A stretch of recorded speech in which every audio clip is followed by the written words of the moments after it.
जय हिंद दोस्तों, कैसे हैं आप लोग। दोस्तों आज के इस वीडियो में हम बात करने वाले हैं एक्सेल के अंदर काउंट फार्मूले के बारे में कि काउंट के अंदर कितने सारी चीजें होते हैं। Count A, count if, blank count, ये सारी चीजों को मैं इस वीडियो में एक्सप्लेन करने वाला हूं। तो बने रहिए इस वीडियो के लास्ट तक। चलिए हम इस वीडियो को शुरू करते हैं।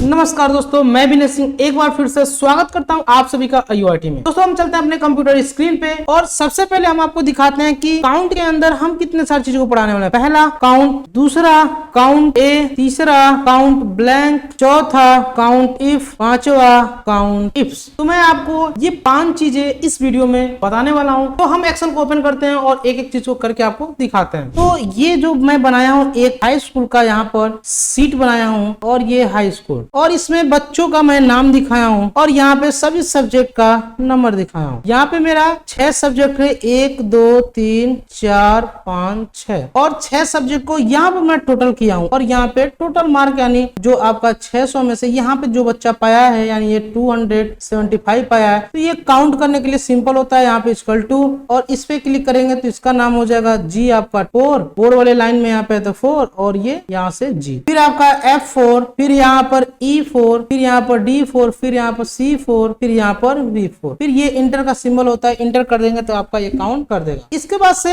आपको मैं बता दूं कि यहाँ पर आपको फार्मूला अप्लाई करना है काउंट का। काउंट का मतलब हिंदी होता है गिनती। गिनती यानी ये गिनने का आपका कि कितने सेल में आपका ये नंबर पुट है। अगर यहाँ पर 6 सब्जेक्ट, ये मोहन है, 6 सब्जेक्ट में अगर पेपर दिया है तो उस बच्चे का यहाँ पे काउंट करेगा 6। अगर यहाँ पर कोई बच्चा जैसे ये राधा है, एक दिन अब्सेंट है तो दूसरे दिन भी अब्सेंट है, तीसरे यानी 3 दिन अब्सेंट है तो ये काउंट कर देगा 1 2 3, यानी इन्होंने 3 दिन एग्जाम दिया है। तो चलिए हम इस फार्मूले को अप्लाई करके दिखाते हैं। हम सिंपल क्या करते हैं, यहाँ पर इस सेल में मैं लिखता हूँ इक्वल टू और यहाँ पर काउंट। काउंट क्लिक करते ही आपको दे रखा है वैल्यू यानी रेंज, तो मैं ये रेंज को सिलेक्ट कर लेता हूं और यहाँ पर ब्रैकेट क्लोज करके इंटर कर। यहाँ पर आपका हो गया 6। ऐसे अगर नीचे स्क्रॉल करते हैं तो आपका सभी में जितने भी मैं बच्चों का नाम लिखा हूं यहाँ पर 66 बच्चों का सबका आ गया। आपको मैं जूम करके दिखाऊं थोड़ा सा तो आप देख पा रहे हो कि किसी बच्चे का यहाँ पर 3 सब्जेक्ट का दिखा रहा है, किसी का 6, किसी का 6, किसी का 5, किसी का 4, किसी का 5, किसी का 4। मतलब जो बच्चा जितने दिन एग्जाम दिया है उसके अकॉर्डिंग यहाँ पर चीजें दिखा रहा है। आप इन सेलों को गिनना चाहते हो तो आसानी से गिन सकते हो। अगले सीट पे चलते हैं। यहाँ पे मैं कुछ लोगों का नाम लिखा हूं और यहाँ पे मैं जो बताने वाला हूँ दूसरा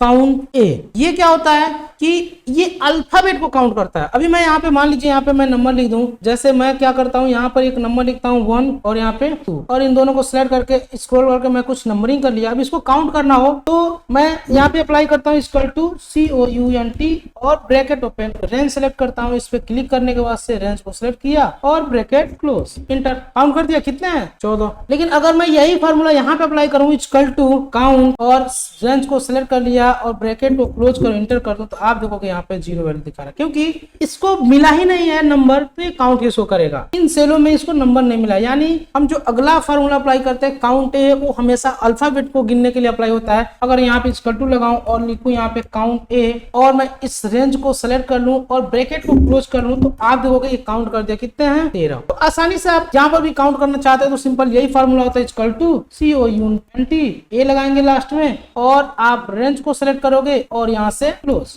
इंटर। तीसरा आपका था काउंट ब्लैंक, यानी अब हमारे जो भी डाटा लिखा हुआ है उसमें ब्लैंक को आपको काउंट करना है, कितने ब्लैंक है। तो आप इस काउंट ब्लैंक का फार्मूला का अप्लाई करेंगे। जैसे मैं आपको यहाँ पर दिखाऊं कि यहाँ पर बीच बीच में कुछ ब्लैंक है, मुझे काउंट करना है। ये छोटी सीट के लिए सारे एक्सेल की फार्मूला नहीं होती, बहुत बड़े बड़े सीट के लिए होती है। लेकिन यहाँ मैं छोटे छोटे सीट पे आपको फार्मूला अप्लाई करके दिखा रहा हूँ ताकि आप आसानी से कहीं बड़े बड़े सीटों पे कर सके। तो ब्लैंक काउंट करने के लिए मैं यहाँ पर लगाता हूँ इक्वल टू और यहाँ पर काउंट ब्लैंक। आपको यहाँ इस लाइन में मिल जाएगा और आपको रेंज को सिलेक्ट कर लेना है। यहाँ से रेंज को सिलेक्ट करने के बाद से आपको नीचे आना है और ब्रैकेट को क्लोज करना और इंटर कर देना। आप देखो यहाँ पे काउंट कर दिया कि 5 जगह मेरा ब्लैंक है। अब देख भी पाओगे 1 2 3 4 और 5, ऊपर नहीं। उसके बाद से आते हैं अगले सीट में। अगले सीट में आपको मिलेगा काउंट इफ और काउंट इफ्स। अब ये कंडीशन के अकॉर्डिंग लगता है। अगर ये वाला जो है वो आपका सिंगल कंडीशन पे लगता है और ये आपका मल्टीपल, ठीक है। ये सिंगल कंडीशन पे लगता है काउंट इफ और ये आपका मल्टीपल कंडीशन। चलिए मैं इसको भी अप्लाई अप्लाई करके दिखाता हूँ। तो मैं यहाँ पे एक छोटा सा सीट बनाऊँ, इस सीट में क्या दिखाऊँ, नेम, क्लास, सब्जेक्ट और मार्क्स। एक एक सब्जेक्ट लिखा हूँ और यहाँ पे उनके मार्क्स लिखा हूँ, यहाँ पे मैं क्लास लिखा हूँ और यहाँ पे मैं बच्चों का नाम लिखा हूँ। अब चलिए इसमें एक मैं कंडीशन ये बनाता हूँ कि अगर आपसे कोई पूछे इन सभी मार्क में 50 नंबर से कम कितने बच्चों का है, कंडीशन बना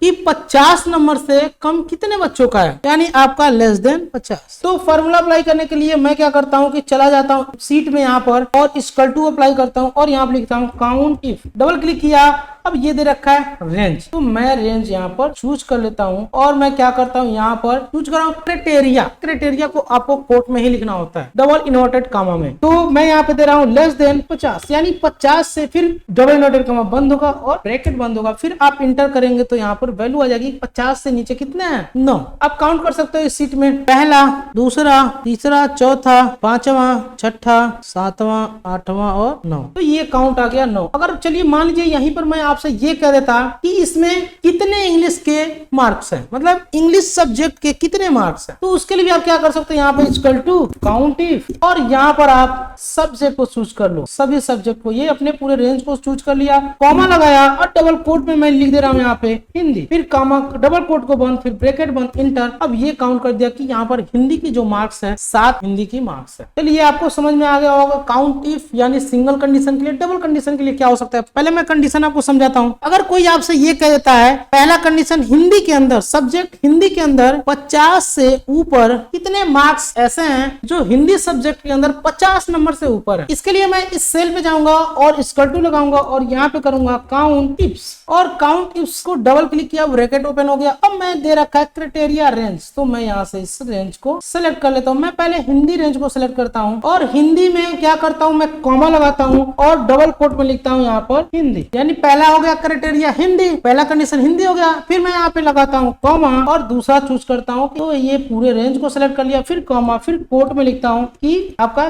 ग्रेटर देन 50, फिर कोट बंद, फिर ब्रैकेट बंद, इंटर। कितने आपके 6, यानी हिंदी के अंदर 50 6 है। अब चेक कर लेते हैं, पहला हिंदी के अंदर 1 50 से ज्यादा है, फिर यहाँ पर दूसरा हिंदी के अंदर 50 से ज्यादा 2, फिर यहाँ पर कम है, ये नहीं काउंट करेगा, ये काउंट करेगा 3, फिर ये काउंट करेगा 4 और फिर ये काउंट करेगा 5, फिर यहाँ पर ये 6, आपका यहाँ पर 6 आ गए। अब एक और कंडीशन यहाँ पे ये बना दे रहा हूँ कि अब आपसे कोई ये कंडीशन पूछता कि क्लास 8 में इंग्लिश, एक और मैं कंडीशन यहाँ बना रहा हूँ कि अगर आपसे कोई कहे क्लास 8 में इंग्लिश कितने जगह है, जैसे क्लास 8 8 8 इंग्लिश इंग्लिश, ऐसे मैं अगर देखूं तो कितने जगह काउंट करता हूँ, देखता हूँ कितने जगह। मैं यहाँ पर ये अप्लाई करता हूँ कि काउंट इफ फार्मूला, तो यहाँ पर इक्वल टू काउंट इफ्स और यहाँ पर मैं पहला रेंज देता हूँ यहाँ पर क्लास और क्लास में मैं कॉमा लगाता हूँ और कोट में लिखता हूँ इंग्लिश, कोट बंद, फिर कॉमा, फिर दूसरा यहाँ से हिंदी का पूरा रेंज सेलेक्ट कर लिया और यहाँ पर कॉमा और कोट में लिखता हूँ। यहाँ पे मैं एक मिस्टेक कर दिया हूँ, यहाँ पे होना चाहिए जब मैं क्लास का सब्जेक्ट किया हूँ तो क्लास 8, ये रेंज सेलेक्ट किया सब्जेक्ट का, तो यहाँ पर मेरा इंग्लिश